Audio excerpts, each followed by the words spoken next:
Online study platform में आपका स्वागत है दोस्तों। बहुत सारे कैंडिडेट के मन में ये डर होता है कि सीजीएल तो हम पास ही नहीं कर पाते, इस चक्कर में वो तो या तो तैयारी नहीं करते हैं या फिर एग्जाम देने नहीं जाते हैं।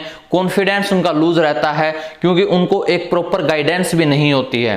तो दोस्तों इस वीडियो में हम यही डिस्कस करेंगे कि सीजीएल 2022 में आखिर हमें कितने नंबर चाहिए टीयर 1 को क्वालिफाई करने के लिए, और किस कैंडिडेट को अभी से सीजीएल मेंस की तैयारी में जुट जाना है कितने नंबर आने पर। तो ये सारी चीजें दोस्तों इस वीडियो में हम डिस्कस करेंगे। तो दोस्तों ये कुछ पिछले 5-6 सालों का मैंने डाटा लिया है कि 2016 से ये डाटा है दोस्तों, 16 से लेकर 21 तक का, और सीजीएल 2022 का हम एक्सपेक्ट करेंगे इस बेसिस पर। तो ये दोस्तों कट ऑफ आपकी जर्नल कैटेगरी की, यूआर कैटेगरी की, ठीक है। ये इधर जो है वैकेंसी दे रखी हैं। सीजीएल 2017 के अंदर इतनी वैकेंसी, 18 के अंदर इतनी, 19 के अंदर इतनी, 20 के अंदर इतनी और 21 के अंदर इतनी। तो दोस्तों जनरल कैटेगरी की सीजीएल 2016 के अंदर 137 कट ऑफ, सीजीएल 2017 के अंदर दोस्तों 126 कट ऑफ, 18 के अंदर 137, 19 के अंदर 147, 20 के अंदर 132 और 2021 के अंदर 130। ये दोस्तों कट ऑफ जो है हाई गई है क्योंकि यहां पर नॉर्मलाइजेशन एक अलग तरीका ही था लगाने का, क्योंकि नॉर्मलाइजेशन के अंदर यहां से 20-20 नंबर जो है कैंडिडेट के इंक्रीज हो गए थे, ठीक है। तो ये एक एक्सेप्शन है। बाकी जितने भी कट ऑफ है दोस्तों वो सारे की सारे क्या हैं, 130 और 140 के बीच में है, ठीक है। 130 और 140 के बीच में दोस्तों, यानी कि 130 और 140 का मतलब क्या हो गया कि एक क्वेश्चन 2 नंबर का है तो 65 नंबर में 130 बन जाएंगे और 70 क्वेश्चन में हमारे कितने बन जाएंगे दोस्तों, 140, ठीक है। ये आपका हो गया, ये नॉर्मलाइज्ड स्कोर है। आगे भी हम इस वीडियो में डिस्कस करेंगे। ओबीसी की दोस्तों 125, 110, 131, 135, 119 और 117, ठीक है। तो ये इनकी कट ऑफ रही 120 और 130 के बीच में लगभग। ईडब्ल्यूएस की दोस्तों 135, 109 और 109, ठीक है। लास्ट 2 साल की तो 109, इससे पहले था ही नहीं है। एससी में दोस्तों 114, 98, 110, 115, 100, 94, ठीक है। लास्ट की दोस्तों ये हम देख लेते हैं, तो यहाँ पर 100 और 94 लास्ट 2 ईयर्स की। एसटी की दोस्तों 93 और 81 है लास्ट 2 ईयर्स की, और ईएसएम कैटेगरी की 74 और 42 नंबर है, ठीक है। तो यानी कि ये इनका क्या है दोस्तों, नॉर्मलाइज्ड स्कोर है। यहां पर वैकेंसी अगर आप देखेंगे तो सीजीएल 2018 के अंदर ठीक ठाक थी, बाकी जो है वैकेंसी क्या है 8-9 हजार के बीच में है। और अब सीजीएल 2022 के अंदर दोस्तों आपको पता है कि 20,814 वैकेंसी का ऑफिशियल नोटिस जारी हो चुका है, और 38,000 वैकेंसी की एक और जो है पीडीएफ हमें मिली है, डीओपीटी का वो है।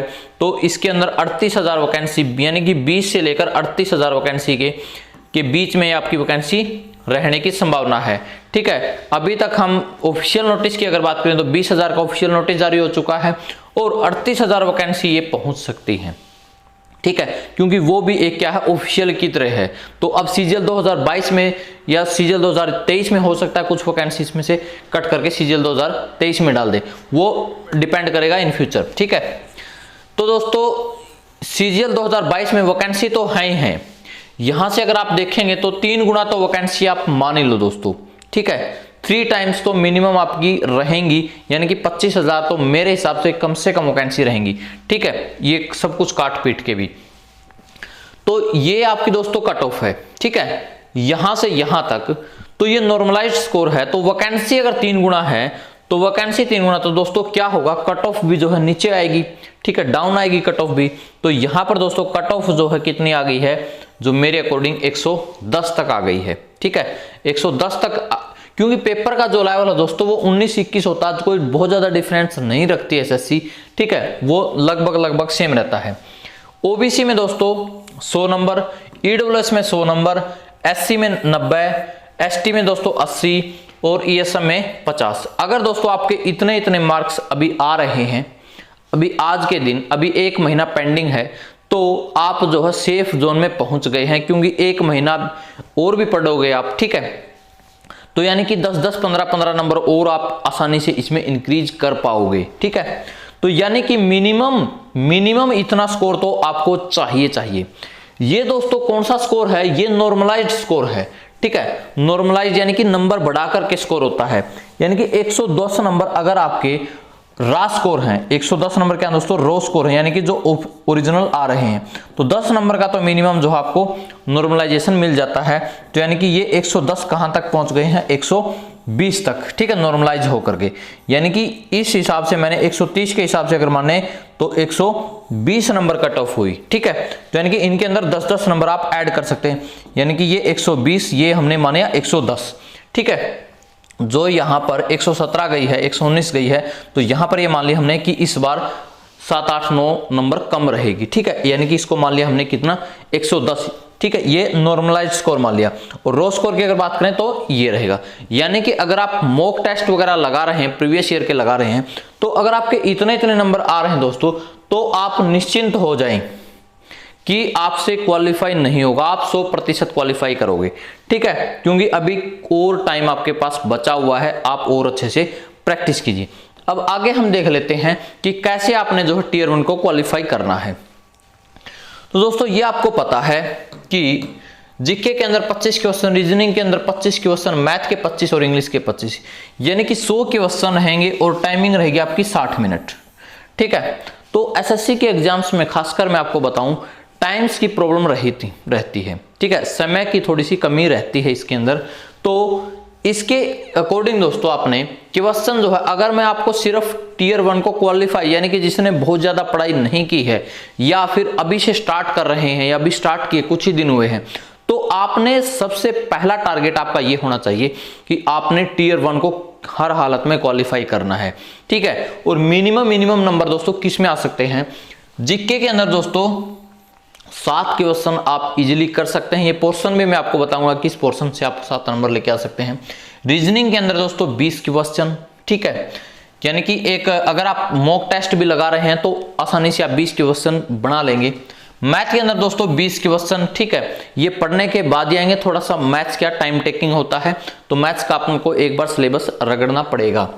इंग्लिश के अंदर दोस्तों 10 क्वेश्चन, ठीक है, ये भी थोड़ा सा आगे डिस्कस करेंगे किस पोर्शन से कितने नंबर, यानी कि ये टोटल मिलाकर दोस्तों 27 और 20 47 और 10 57 क्वेश्चन इंटू में 2, यानी कि 114 नंबर आपके बन गए, ठीक है। अगर आप इतना कर लोगे दोस्तों तो 114 नंबर आपके बन रहे हैं, यानी कि टियर 1 को क्वालिफाई करने का आपका जुगाड़ हो गया है, ठीक है। यानी कि आप कॉन्फिडेंस से पेपर देने जाना है और अच्छे से और तैयारी करनी है अपनी, ठीक है। अगर मैं टाइमिंग की बात करूं तो कितने टाइम में कौन से क्वेश्चन हो जाते हैं मेरे एक्सपीरियंस के बेस पे दोस्तों, कि यानी कि इन क्वेश्चनों को दोस्तों आपने 5 मिनट में, आप 5 से 6 मिनट में कवर अप कर सकते हैं। रीजनिंग के दोस्तों 20 मिनट में, ठीक है, इन 25 क्वेश्चनों को।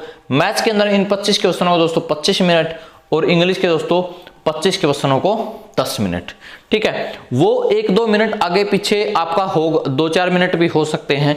अगर किसी ने दोस्तों मैथ्स पहले ही स्टार्ट कर दिया, यानी कि अभी से आपने क्या करना है कि स्टार्टिंग से ही, अभी जैसे आप मॉक टेस्ट लगा रहे हैं कहीं पर भी, तो आपने सबसे पहले कौन सा सब्जेक्ट करने का चाहिए, पहला सब्जेक्ट दोस्तों आपको जीके करना चाहिए, ठीक है। कौन सा, जीके, यानी कि 1 नंबर आपको जीके, 2 नंबर दोस्तों आपको इंग्लिश, 3 नंबर आपको रीजनिंग और 4 नंबर आपको मैथ। क्योंकि अगर आप स्टार्टिंग में मैथ में उलझ गए तो फिर वो टाइम खा जाएगा आपको, और फिर जब टाइम ज्यादा खा जाएगा तो फिर आपको दिक्कत होनी स्टार्ट होगी, आप कंफ्यूज होना स्टार्ट हो जाएंगे, कॉन्फिडेंस लूज हो जाएगा, ठीक है। ये सब चीजें होती हैं पेपर में।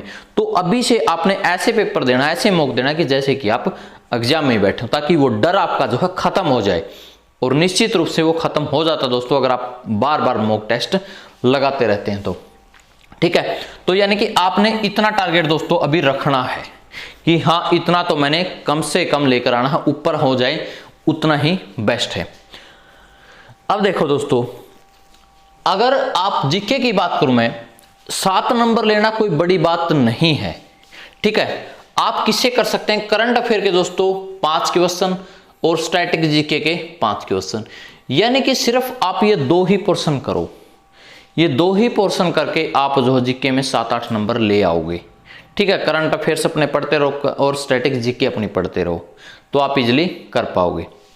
स्टैटिक जीके में आपको पता है अवार्ड्स हैं, स्पोर्ट्स हैं, डेज हैं, ठीक है, संयुक्त राष्ट्र महासभा, इस तरह के सारे क्वेश्चन हैं, कौन सा डांस किस राज्य में क्या होता है, ये सब चीजें, ठीक है। तो ये दोनों चीजें दोस्तों आप जो है कर लोगे। और जीके के अंदर दोस्तों हर किस सब्जेक्ट से कितने क्वेश्चन आते हैं, जैसे फिजिक्स से कितने आते हैं, साइंस से कितने आते हैं, उसकी मैंने एक अलग वीडियो बना रखी है।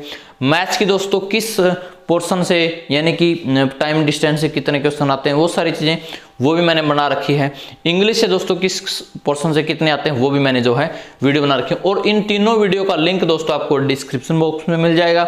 और अपना टेलीग्राम चैनल है ऑनलाइन स्टडी प्लेटफॉर्म, वहां पर भी दोस्तों इन तीनों वीडियो का लिंक आपको मिल जाएगा, ठीक है। तो अब देखो मैथ्स के अंदर दोस्तों अर्थमेटिक में 10 आएंगे और एडवांस में 10 आएंगे और 5 आपके डीआई के लगा लो। इंग्लिश में दोस्तों वोकैब की 10, ग्रामर 10 और 5 आपकी क्लोज टेस्ट, ठीक है। तो ये इस तरह से आपने बन गया। अब देखो दोस्तों किसको मेंस की तैयारी करनी चाहिए, मेंस की तैयारी किस कैंडिडेट को कर लेनी चाहिए। अगर किसी